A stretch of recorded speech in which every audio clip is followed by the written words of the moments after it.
नमस्कार, 20 मिनट 20 खबर में आपका स्वागत है। मैं हूं आपके साथ सुमित गुप्ता। बुलेटिन में हम आपको प्रदेश से लेकर देश के अलग अलग हिस्सों की खबर दिखाएंगे। साथ ही आपको ये भी बताएंगे कि दुनिया भर में क्या कुछ चल रहा है। तो चलिए शुरू करते हैं 20 मिनट में 20 खबरों का सिलसिला।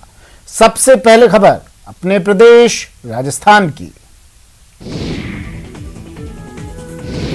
बाड़मेर जिला मुख्यालय पर सदर थाने के आगे एक बुजुर्ग पिछले 15 दिनों से सूनी आंखें लिए अपनों की ओर से किए गए दगेबाजी का दर्द झेल रहे हैं। इन बुजुर्ग का नाम है मोटाराम।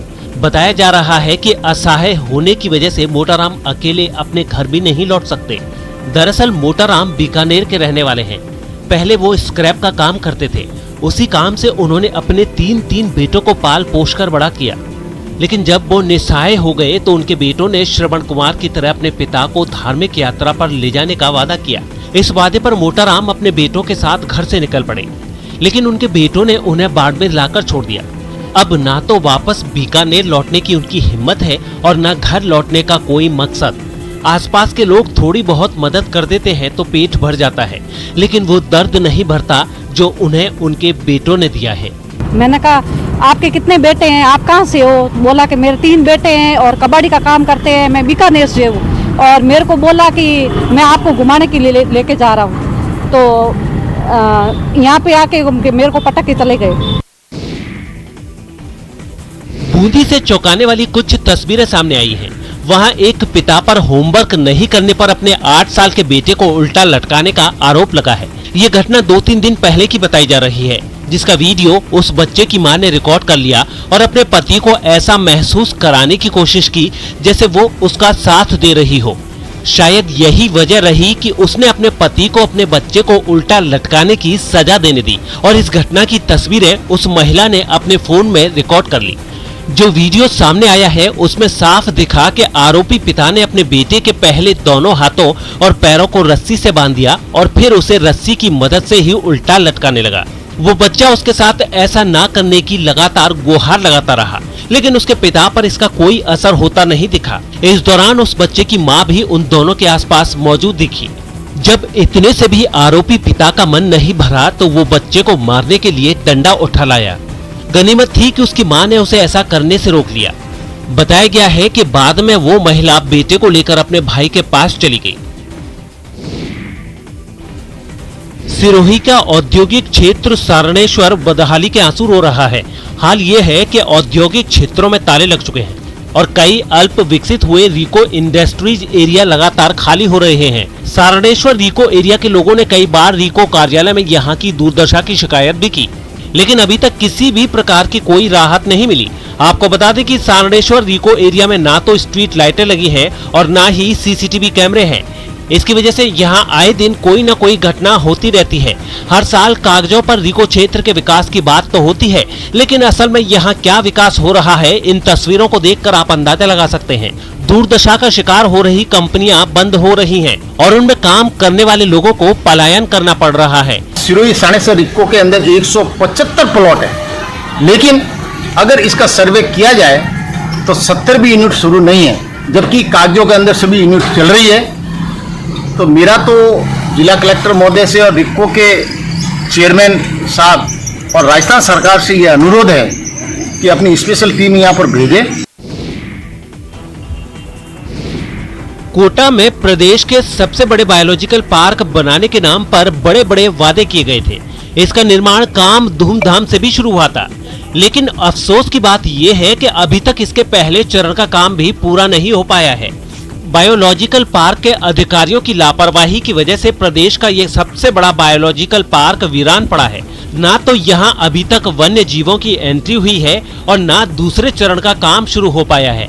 ऐसे में इस पार्क के अधिकारियों पर सवाल उठना लाजमी है। ये पार्क जो है इसका काम 2 चरणों में होना था। अभी तो पहले प्रथम चरण का काम ही इस बायोलॉजिकल पार्क का पूरा नहीं हुआ है। कोटा के समाज सेवी और वन्य जीव प्रेमी भी इस बात से आहत हैं कि ना तो उन्हें मुकुंदरा टाइगर रिजर्व सेंचुरी में टाइगर देखने को मिल पा रहा है और ना ही बायोलॉजिकल पार्क में कोई वन्य जीव। और कोटा इस मामले में लकी रहा कि यहाँ पर टाइगर रिजर्व भी आया और यहाँ पर एक राष्ट्रीय स्तरीय बायोलॉजिकल पार्क की भी तैयारी हो गई। लेकिन ये बड़ा ही अनफॉर्चुनेट है कि दोनों ही जगह अभी ना तो टाइगर रिजर्व के अंदर टाइगर है और ना बायोलॉजिकल पार्क के अंदर परभक्षी जानवरों हैं मौजूद। यहाँ शिव भी है, यहाँ नारद भी है, यहाँ अलादीन का जिन्न भी है और जामवंत भी है, जोकर भी है। इन्हें देखकर हैरान मत होइए, क्योंकि ये तो बहरूपिया कला में माहिर वो कलाकार है जो भगवान शिव से लेकर नारद और जोकर तक का रूप धरे हुए हैं। बहरूपिया कला रियासत काल से चली आ रही वो कला है जिसके कलाकार एक समय में पूरे राजस्थान में मिल जाते थे, लेकिन बदले वक्त में बहरूपिया कला के प्रशंसकों की जहां कमी होती गई, वहीं इस कला के कलाकार भी कम होते चले गए। हालांकि आज भी ये कला जिंदा है और इनके कद्रदान भी लाखों में है। यही वजह है कि बीकानेर में आयोजित देशज उत्सव में बहरूपिया कलाकार के फनकार भी अपना हुनर दिखा रहे हैं। देशज उत्सव में भाग लेने आए बहरूपिया कलाकारों का कहना है कि इस कला के प्रति लोगों की रुचि कम होने की वजह से उनका घर परिवार मुश्किल से चल रहा है। ऐसे में जरूरी है कि बहरूपिया कलाकारों को सरकारी मदद मिले ताकि बहरूपिया कला जीवित रह सके। लेकिन अगर रोजी रोटी का संकट हमारे पर परिवार पर इतना गहराया, इस कारण हम सोच भी रहे हैं, लेकिन अब क्या करें। लेकिन ये विरासत में जो मिली हुई कला है, इसे हम बचाने की मुहिम में अब ये कार्यक्रम नहीं चलेंगे तो हमारा काम बंद हो गया था। इस कारण से हम तो यही निवेदन करना चाहेंगे कि हमें ज़्यादा से ज़्यादा रोजगार मिले। और चलिए अब देख लेते हैं कुछ अन्य राज्यों की खबरें। स्कॉर्पियन डिजाइन वाली कलवरी क्लास चौथी पनडुब्बी आईएनएस वेला समंदर में उतर चुकी है। इसे नौसेना प्रमुख एडमिरल करमबीर सिंह ने नेवल डॉकयार्ड मुंबई में नौसेना को सौंप दिया। बताया जा रहा है कि इस पनडुब्बी से समंदर में भारत की ताकत और बढ़ जाएगी। आईएनएस वेला की खासियत की बात करें तो ये स्टेल्थ और एयर इंडिपेंडेंट प्रोपल्शन समेत कई तकनीकों से लैस है। इन तकनीक की वजह से दुश्मनों के लिए इसका पता लगाना मुश्किल हो जाएगा। आईएनएस वेला टॉर्पीडो और ट्यूब लॉन्च्ड एंटी-शिप मिसाइल से हमला करने में सक्षम है। वेला की सबसे बड़ी खासियत ये है कि ये किसी भी रडार की पकड़ में नहीं आएगी। इसके अलावा इससे जमीन पर भी आसानी से हमला किया जा सकता है। इस पनडुब्बी का इस्तेमाल हर तरह के वॉरफेयर, एंटी सबमरीन वॉरफेयर और इंटेलिजेंस के काम में भी किया जा सकता है। वेला खुफिया जानकारी हासिल करने, सुरंग बिछाने और एरिया सर्विलांस जैसे अत्याधुनिक तकनीक से लैस है। आपको बता दें कि आईएनएस वेला से पहले स्कॉर्पियन डिजाइन की प्रोजेक्ट 75 कलवरी क्लास की 3 पनडुब्बियां आईएनएस कलवरी, खंडेरी और करंज पहले ही नौसेना में कमीशन्ड हो चुकी हैं। आईएनएस वेला के बाद अब 2 और पनडुब्बियां वागीर और वागशीर भी जल्द ही कमीशन होने वाली हैं। ओडिशा के पुरी में गजपति महाराज दिव्य सिंह देव ने मुख्यमंत्री नवीन पटनायक की उपस्थिति में 331 करोड़ रुपए की विरासत गलियारा परियोजना की आधारशिला रख दी है। श्री मंदिर परिक्रमा परियोजना की यह आधारशिला भगवान जगन्नाथ मंदिर की 4 दीवारी के नजदीक चल रहे 3 दिवसीय महायज्ञ के समापन के मौके पर रखी गई। इस दौरान पूरा क्षेत्र पुजारियों के श्लोक पाठ से गूंज उठा। जिन गजपति महाराज ने विरासत गलियारा परियोजना की नींव रखी, उन्हें भगवान जगन्नाथ का प्रथम सेवक माना जाता है। इस मौके पर मौजूद सीएम पटनायक ने कहा कि पूरी दुनिया में जगन्नाथ के सभी अनुयायियों के लिए ये एक ऐतिहासिक दिन है। ये ओडिशा के लोगों के लिए भी पवित्र दिन है। इस मौके पर इस परियोजना के लिए मंदिर के निकट की अपनी पैतृक भूमि दान देने वाले 10 लोगों को मुख्यमंत्री ने सम्मानित भी किया। इस महत्वाकांक्षी विरासत गलियारा परियोजना का उद्देश्य श्रद्धालुओं के लिए पर्याप्त सुरक्षा प्रावधान करना और उन्हें सुविधा देना है, ताकि वो त्योहारों और रथ यात्रा जैसे विशेष अवसरों पर भगवान के सुगमता से दर्शन कर सकें। राष्ट्रीय शिक्षा नीति यानी NEP पर 2 दिवसीय राष्ट्रीय स्तर का एक सम्मेलन जम्मू कश्मीर के श्रीनगर में आयोजित किया गया। इस सम्मेलन का आयोजन श्रीनगर के गवर्नमेंट कॉलेज ऑफ एजुकेशन में किया गया। इस सम्मेलन का मकसद शिक्षा के क्षेत्र में नई नीतियों के लिए शिक्षकों और छात्रों दोनों को तैयार करना है। इस सम्मेलन में जम्मू कश्मीर के साथ साथ देश भर के जाने माने प्रोफेसर, लेक्चरर और शिक्षाविदों ने भाग लिया। आपको बता दें कि शिक्षा प्रणाली की राष्ट्रव्यापी बेहतरी के लिए केंद्र सरकार की ओर से 2020 में राष्ट्रीय शिक्षा नीति शुरू की गई थी। नेशनल एजुकेशन पॉलिसी 2020 तो उस पॉलिसी में टीचर एजुकेशन जो है उस पर काफ़ी जोर दिया गया है और उसमें काफ़ी चेंजेस लाई गई है। वादी कश्मीर से बहुत सारे जो लोग हैं यानी कि असिस्टेंट प्रोफेसर्स या टीचर एजुकेटर्स उन्होंने पार्टिसिपेट किया, साथ ही साथ स्टूडेंट्स ने भी पार्टिसिपेट किया कि to know about the tidbits of this policy, ये पॉलिसी क्या है। और ज़्यादा रेफरेंस जो थी वो ज़्यादातर जो फोकस था वो टीचर एजुकेशन पे था। पश्चिम बंगाल के आसनसोल में बीजेपी के राष्ट्रीय उपाध्यक्ष दिलीप घोष के सामने तृणमूल कांग्रेस के समर्थकों ने हंगामा किया। दिलीप घोष बीजेपी के कई नेताओं के साथ बर्नपुर बस स्टैंड के पास चाय पर चर्चा करने पहुंचे थे और कार्यक्रम खत्म होने के बाद जैसे ही उनका काफिला निकला, सड़क के किनारे इंतजार कर रहे तृणमूल कांग्रेस के समर्थकों ने नारेबाजी शुरू कर दी। हालांकि दिलीप घोष ने विरोध करने वालों को देखकर जैसे ही गाड़ी की खिड़की का शीशा नीचे किया, नारेबाजी करने वालों में से एक ने उनसे हाथ मिलाया और इसके बाद नारेबाजी तेज हो गई। टीएमसी समर्थकों की नारेबाजी से बीजेपी के कार्यकर्ता भड़क गए और विरोध करने वालों के सामने आकर उन्होंने भी जवाबी नारेबाजी शुरू कर दी। दोनों दलों के समर्थकों के आमने सामने आने से कुछ देर के लिए सड़क बंद हो गई, जिसके बाद बीच बचाव के लिए सुरक्षा बल के जवान मौके पर पहुंच गए। इस दौरान बीजेपी की विधायक अग्निमित्रा पॉल अपने समर्थकों के बीच पहुंची और माहौल को शांत कराने की कोशिश करने लगी।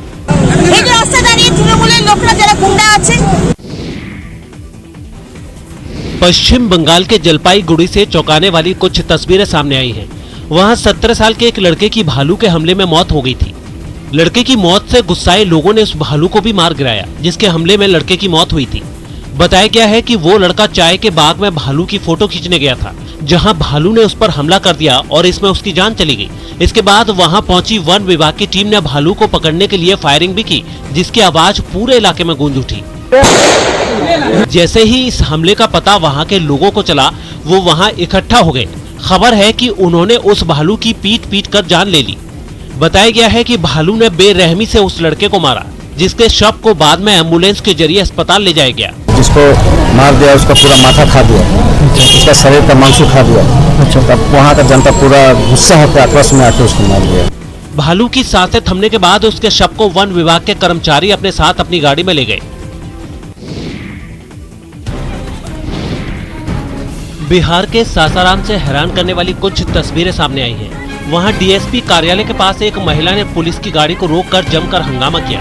बताया गया है कि उस महिला की शादी 2018 में हुई थी। उसने अपने ससुराल वालों पर दहेज प्रताड़ना का आरोप लगाया था और उनके खिलाफ केस कर दिया था। इस मामले में उन लोगों को कोर्ट से जमानत मिल गई, जिसके बाद कागजी प्रक्रिया को पूरा करने के लिए पुलिस उन्हें अपनी गाड़ी से ले जा रही थी। तभी बीच रास्ते में अमृता कुमारी नाम की इस महिला ने पुलिस की गाड़ी को रोक दिया और वहां खूब बवाल किया। वो वहीं सड़क पर लेट गई, जिसे संभाल पाना पुलिस वालों के लिए मुश्किल हो गया।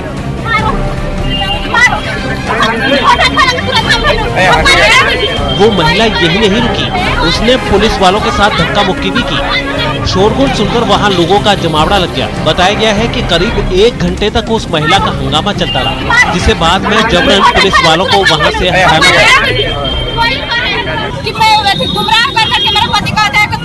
दूसरा शादी कर लो, हम ऐसी नहीं कि जिंदगी नहीं ऐसी कर सकते हैं, हम साथ में नहीं रह सकते, मर जाएंगे। तब लोग विवाह करो, विवाह जबरदस्ती मेरे अकाउंट पर पैसा 60,000 रुपए डाल के आई लोग जबरदस्ती घर से बाहर निकलो। गुजरात के सूरत से चौंकाने वाली तस्वीरें सामने आई हैं। वहां निक ओडेद्रा नाम का एक लड़का सांप को हाथ में पकड़कर अपने दोस्त को डराने लगा। निक के खिलाफ कुछ दिन पहले पुलिस ने हाथापाई के एक मामले में कार्रवाई की थी, लेकिन उसने कोई सबक नहीं लिया और इस बार तो उसने हद पार कर दी। खुद को निडर और जांबाज दिखाने के लिए निक सांप को पकड़कर सड़क पर निकल आया और उसे दिखाते हुए अपना वीडियो भी बनवा लिया।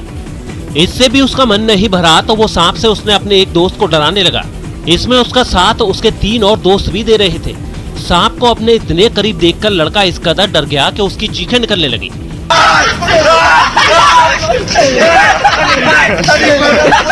सांप के डर से लड़का दूर भागने लगा तो उसके दोस्त उसे सांप की तरफ धकेलने लगे।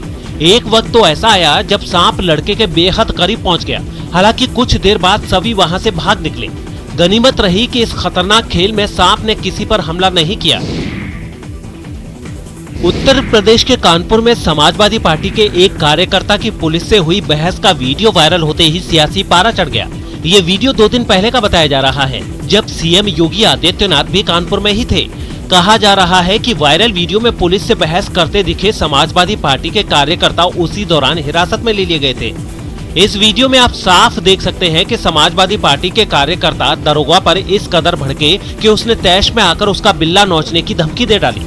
ये वीडियो वायरल होते ही बीजेपी ने समाजवादी पार्टी पर हमला किया और उसके कार्यकर्ताओं पर गुंडागर्दी करने का आरोप लगा दिया। नारा उत्तर प्रदेश में चलता था जब समाजवादी पार्टी सरकार में थी कि जिस गाड़ी पर सपा का झंडा समझो उसमें बैठा गुंडा। ये लाल टोपी अराजकता का प्रतीक है। पुलिस ने समाजवादी पार्टी के जिस कार्यकर्ता को हिरासत में लिया था वो कानपुर बुंदेलखंड क्षेत्रीय कार्यालय के शुभारंभ के मौके पर विरोध करने पहुंचा था। दरअसल दारोगा का बिल्ला नोचने की धमकी देने वाले समाजवादी पार्टी के युवा नेता नगर निगम के पार्षद भी हैं, जिन्होंने सीएम योगी आदित्यनाथ के कानपुर दौरे से ठीक पहले बीजेपी दफ्तर पर बैनर लगा दिया था। ताजमहल देखने वाले इसे देखकर वाह ताज कहने से खुद को रोक नहीं सकते, लेकिन सिर्फ ताजमहल देखकर लौटने वाले ये जानकर हैरान रह जाएंगे कि ताजमहल म्यूजियम ना देखकर उन्होंने वाह वाह ताज म्यूजियम कहने का मौका छोड़ दिया है। ताजमहल परिसर में बने ताजमहल म्यूजियम में ताजमहल से जुड़ी कई ऐसी चीजें रखी हैं जिन्हें देखकर कोई भी हैरान हो सकता है। अच्छी बात यह है कि अब इस म्यूजियम को सभी लोगों के लिए फ्री कर दिया गया है। ताजमहल म्यूजियम में कई ऐतिहासिक वस्तुएं रखी गई हैं, जिसे देखकर आप मंत्र मुग्ध हो जाएंगे। यहाँ 16 तरह के ऐसे पत्थर रखे हैं जिनका इस्तेमाल ताजमहल को बनाने में किया गया था। इस संग्रहालय में शाही घराने की प्लेट भी रखी हुई है। ये प्लेट काओली नाइट से बनी है। जब भी कोई जहरीला व्यंजन इसमें परोसा जाता है तो ये अपना रंग बदल देती है। इतना ही नहीं, इस संग्रहालय में ताजमहल का बेशकीमती नक्शा भी रखा हुआ है। इसमें ताजमहल के हर कोने तक की पूरी जानकारी सही से देखने को मिलती है। जितने भी विजिटर्स हैं, चाहे वो देसी हों या विदेशी हों या किसी भी तरह के हों, सबके लिए फ्री है। इसके लिए कोई चार्ज नहीं है। इन लोगों को मछलियां पकड़ते देख ये मत सोचिएगा कि ये लोग इन रंग बिरंगी मछलियों को खाने वाले हैं। दरअसल यहाँ मछलियों की शिफ्टिंग का काम चल रहा है और उसी के लिए यहाँ के लोग इन रंग बिरंगी मछलियों को पानी से बाहर निकालने की कोशिश में लगे हैं। मछलियों को बटोरने की ये तस्वीरें हिमाचल प्रदेश के धर्मशाला की हैं। बताया जा रहा है कि रिसाव की वजह से डल झील सूखने लगी है और सूख रही झील में मछलियां तेजी से मर रही हैं। झील में मर रही मछलियों को बचाने के लिए प्रशासन और मत्स्य विभाग कुछ लोगों के साथ मिलकर डल झील की मछलियों को पास के चेतोडू में शिफ्ट कर रहा है ताकि मछलियों को बचाया जा सके। आपको बता दें कि डल झील में 2014 में भी ऐसा ही हो चुका है। उस समय भी झील की मछलियों को नजदीकी खड्डों में शिफ्ट करना पड़ा था। इसके बाद लीकेज रोकने के लिए कई प्रयास भी हुए, लेकिन कोई सकारात्मक परिणाम नहीं निकल पाया।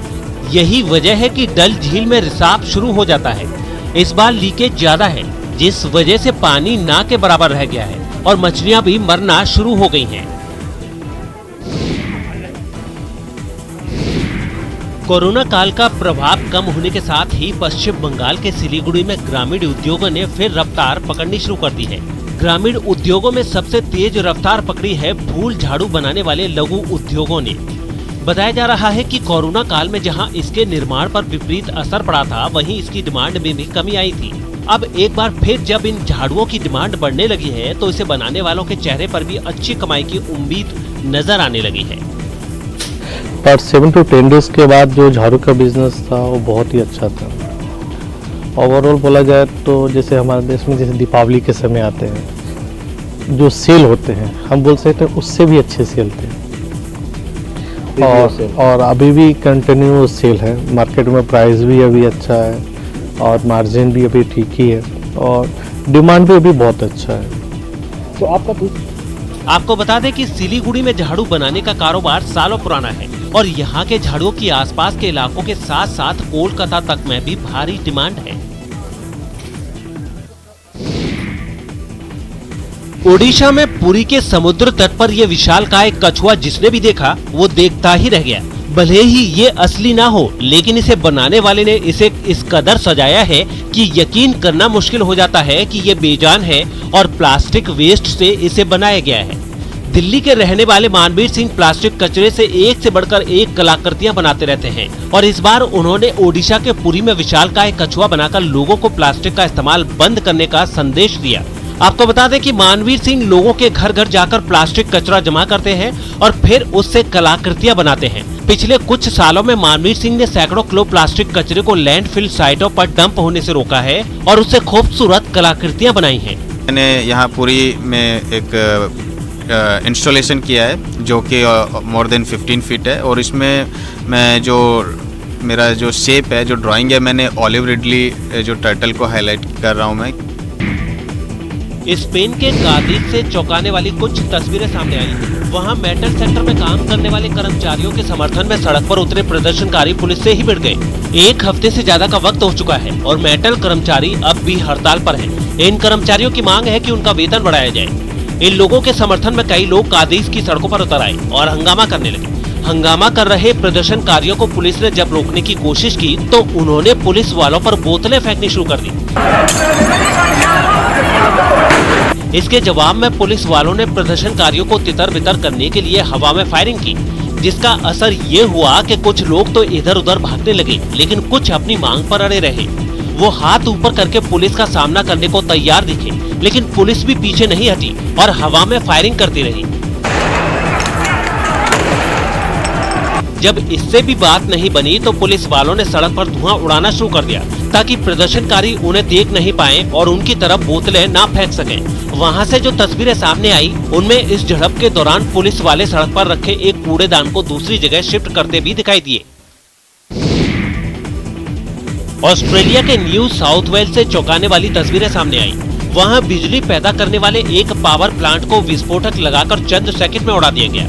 बताया गया है कि 1957 में बनाए गए उस प्लांट की गिनती ऑस्ट्रेलिया के सबसे बड़े पावर प्लांट में होती थी, लेकिन 6 दशकों तक उससे काम लेने के बाद 2014 में उसे बंद कर दिया गया और अब उसके बंद होने के 7 साल बाद उसे गिरा दिया गया। इसके लिए पावर प्लांट की 175 मीटर ऊंचाई वाली 2 आसमान छूती चिमनियों के टावर और एक बॉयलर में विस्फोटक लगाकर धमाका किया गया। ऊंचाई से ली गई तस्वीरों में साफ दिखा कि धमाका होते ही जमीन के पास विस्फोटक से चिंगारी निकली और धुआं उठने लगा।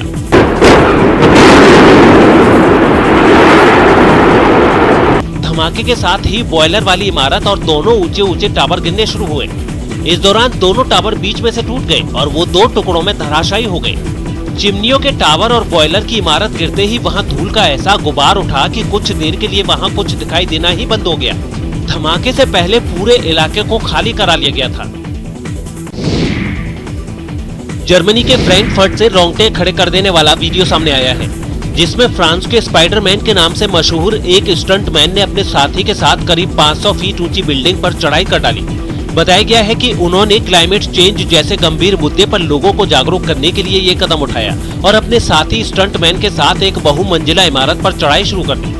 उनके इस स्टंट का वीडियो भी सामने आया, जिसमें वो बिना किसी सहारे हाथों से ही उस इमारत पर चढ़ते नजर आए। इस खतरनाक करतब को करने के लिए दोनों ने किसी चीज की भी मदद नहीं ली। सुरक्षा के लिए उसने खुद को रस्सी से भी नहीं बांधा। दोनों बेखौफ बिना रुके लगातार ऊपर की तरफ चढ़ते रहे। उन्हें इमारत पर चढ़ता देख नीचे खड़े लोग भी हैरान रह गए। कुछ तो उस कारनामे को अपने फोन में रिकॉर्ड करने लगे। किसी तरह की इमरजेंसी से निपटने के लिए नीचे दमकल की गाड़ियां भी तैनात नजर आई। आखिरकार दोनों कुछ मिनटों में ही 500 फीट ऊंची उस इमारत पर चढ़ गए। आपको बता दें कि 59 साल के एलन रॉबर्ट मलेशिया के पेट्रोनस टावर से लेकर दुबई की बुर्ज खलीफा तक सभी ऊंची इमारतों पर ऐसे ही चढ़ चुके हैं, जिसके लिए कई बार उन्हें जेल की हवा भी खानी पड़ी। फिलहाल इतना ही, दीजिए इजाजत, नमस्कार। बाढ़ ने बचाई